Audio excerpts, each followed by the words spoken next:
Assalamualaikum. Hai anak soleh-soleha, apa kabar? Kembali di pelajaran tematik bahasa Indonesia. Pembahasan kita kali ini tentang teks fiksi bersama Mem Mary. Sebelum belajar, kita baca basmalah dulu ya. Bismillahirrohmanirrohim.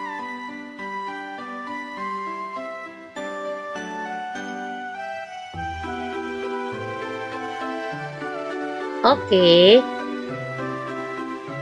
pembahasan teks fiksi ini sudah kita bahas ya di pelajaran sebelumnya. Hari ini Mem Mary coba jelaskan kembali. Cerita adalah karangan yang menuturkan perbuatan, pengalaman, atau penderitaan orang, kejadian, dan sebagainya. Baik yang benar-benar terjadi atau hanya rekaan belaka. Cerita atau teks bacaan terbagi dua, yaitu teks fiksi adalah teks yang ditulis berdasarkan hayalan, dan teks non-fiksi adalah teks yang ditulis berdasarkan data atau kenyataan.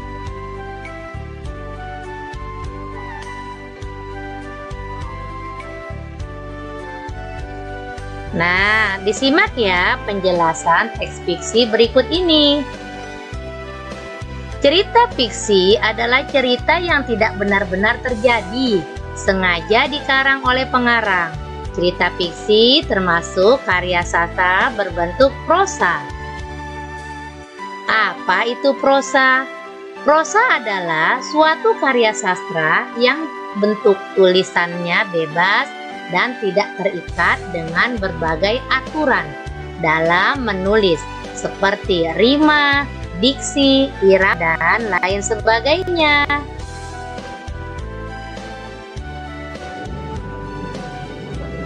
Nah, Mem Mary jelaskan dulu ya, diksi, rima, dan irama.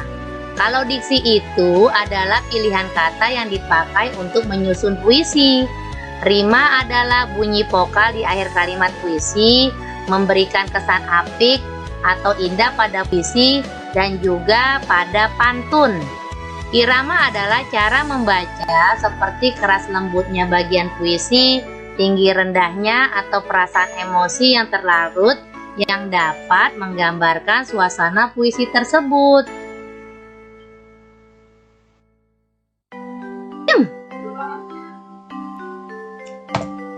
Oke, penjelasannya ya. Jenis-jenis cerita fiksi terbagi tiga, yaitu ada cerita rakyat, ada cerpen, dan ada novel. Apa saja sih yang termasuk cerita rakyat?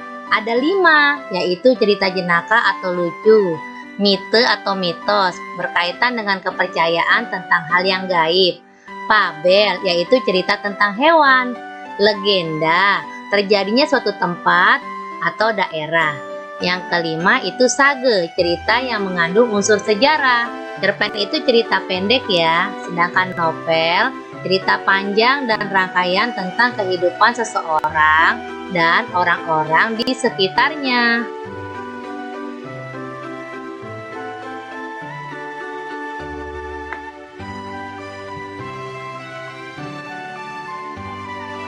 Apa saja unsur-unsur cerita? Unsur-unsur cerita terbagi dua, yaitu unsur intrinsik dari dalam dan unsur ekstrinsik dari luar. Cerita anak adalah cerita yang menyajikan peristiwa atau kejadian yang ditujukan untuk anak-anak. Nah, di sini yang termasuk unsur intrinsik cerita adalah yang pertama tema, yaitu topik yang ada dalam cerita atau masalah yang sedang dibahas. Yang kedua, tokoh, yaitu pelaku dalam sebuah cerita. Ada tokoh antagonis yang berbuat jahat ya, protagonis yang berbuat baik, dan tritagonis, biasanya sebagai penengah. Ada juga tokoh figuran, yaitu peran yang tidak terlalu mencolok atau menonjol. Yang ketiga, watak, adalah karakter yang mempengaruhi pikiran dan tingkah laku tokoh. Yang keempat, latar adalah keadaan atau situasi cerita yang terdiri atas waktu, tempat, dan suasana. Yang kelima, amanat adalah pesan yang ingin disampaikan dalam cerita. Yang keenam, konflik adalah permasalahan yang terdapat dalam cerita, baik yang melibatkan tokoh lain atau dengan diri sendiri, atau disebut juga batin. Sedangkan yang ketujuh, adanya alur. Alur itu urutan waktu rangkaian dalam cerita. Ada maju, mundur, atau maju, mundur.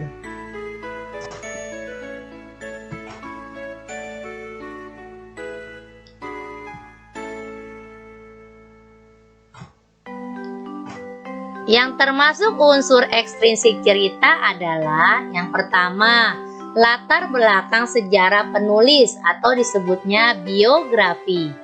Yang kedua, latar belakang penciptaan. Yang ketiga, kondisi masyarakat. Yang keempat, psikologis pengarang. Nilai moral positif dan keteladanan tokoh dalam cerita. Ada nilai moral positif, yaitu nilai kebaikan yang dapat ditiru dari keseluruhan cerita. Ada juga keteladanan tokoh, yaitu sikap baik tokoh yang dapat ditiru dalam kehidupan sehari-hari. Nilai moral biasanya disebut juga dengan amanat.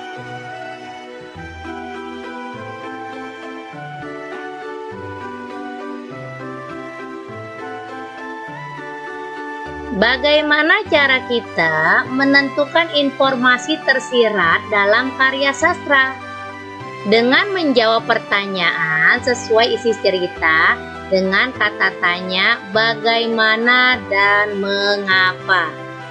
Kata tanya bagaimana dan mengapa digunakan untuk memahami isi cerita sebagai pengingat.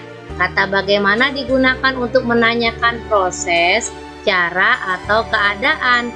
Sedangkan kata tanya mengapa digunakan untuk menanyakan alasan dan jawabannya memakai kata karena atau sebab.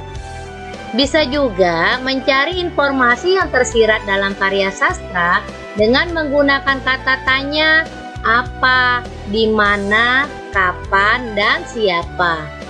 Untuk menemukan informasi yang tersirat dalam bacaan tersebut, ada 3 cara, yaitu yang pertama, simpulan cerita, yaitu intisari dari sebuah cerita. Yang kedua, makna atau maksud bagian teks. Yang ketiga, pesan yang terkandung dalam cerita.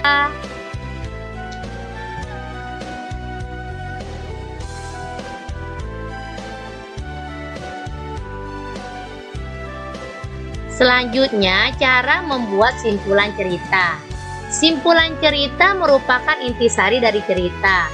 Agar dapat menyimpulkan isi cerita, kita harus membaca cerita dari awal hingga akhir. Cara menyimpulkan isi cerita dapat dilakukan dengan langkah-langkah berikut. Yang pertama, bacalah cerita dengan seksama dari awal hingga akhir. Yang kedua, tentukan ide pokok cerita tersebut. Yang ketiga, simpulkan isi cerita berdasarkan ide pokok cerita.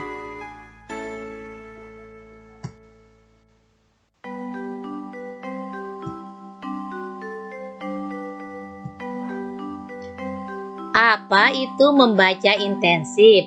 Membaca intensif adalah membaca secara menyeluruh untuk memahami teks bacaan dengan baik dan mampu menjawab pertanyaan yang berkaitan dengan bacaan tersebut.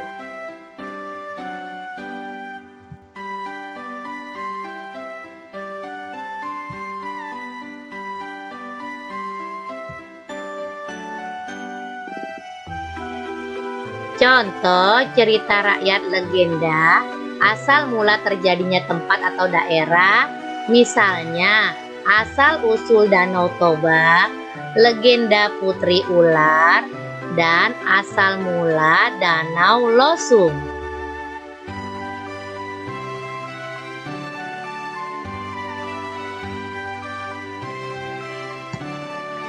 Oke, Untuk tugas Ananda hari ini adalah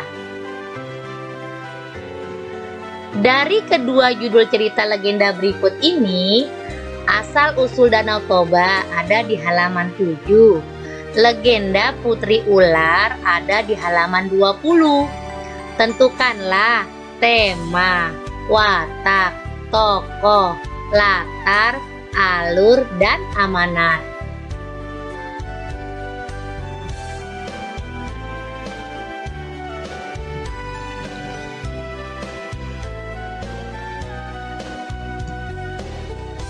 Oke, selamat literasi ya.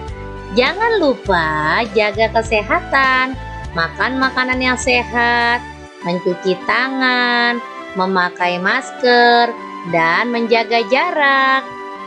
Terima kasih sudah bergabung di pelajaran tematik bahasa kali ini. Selesai belajar, kita ucapkan hamdalah bersama. Alhamdulillahirabbil alamin. Wassalamualaikum warahmatullahi wabarakatuh.